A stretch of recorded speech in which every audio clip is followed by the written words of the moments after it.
Norman, coming to you, listening to what Huwaida has to say, I'd love your thoughts. And secondly, I know that you've been following very closely what's been going on in the Israeli press. Somebody, somewhere, at some level, made a decision to send elite commandos to intercept Huwaida and her colleagues.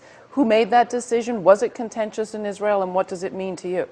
Well, at least for 1 week before the attack on the flotilla, the Israelis were debating in the press, and the cabinet met several times. All the ministers of the cabinet met and had to decide how to deal with what they seemed to think was an impending crisis.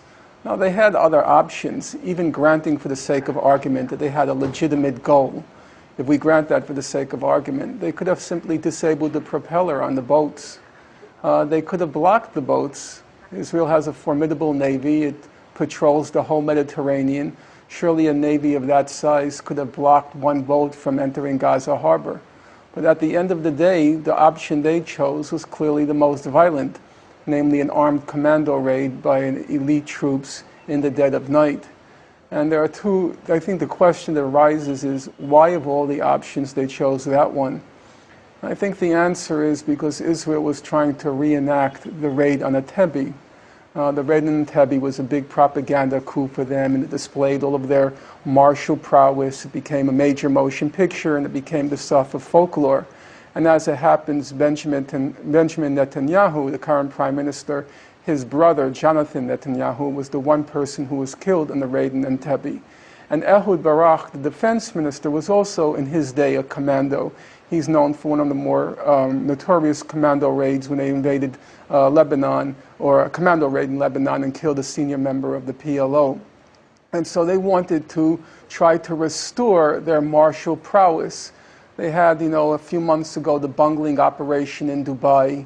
The Gaza massacre didn't really restore their martial prowess because they carried on like vandals and marauders, not like a disciplined army.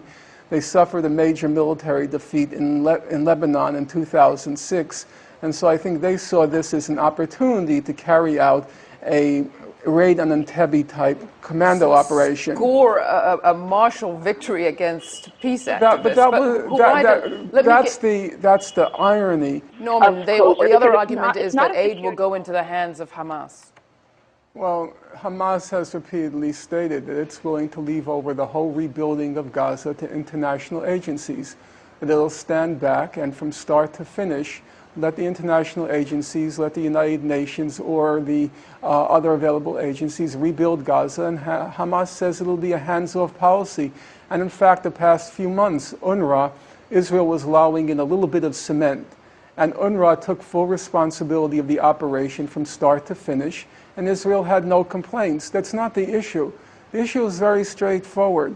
Israel said in September 2007, after the Hamas takeover, or the full takeover of Gaza, that it was not restricting the import of goods because of security needs.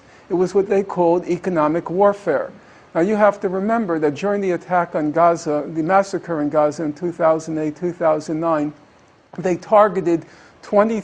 destroyed 23 of 28 cement factories in Gaza. They destroyed the only operative flour mill in Gaza. They killed about 100,000 chickens in the chicken farms. They went after the staples, and they went after the basic means for rebuilding infrastructure, because this is a humanly created humanitarian crisis. They want to force the people of Gaza to overthrow Hamas and force them into submission. It's exactly what Ronald Reagan said with Nicaragua. We're going to wait until they cry uncle. And that's what they're doing now in Gaza. Norman Finkelstein. There's more information at our website, GRITtv.org.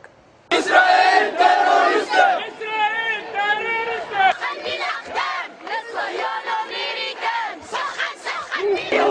terroriste!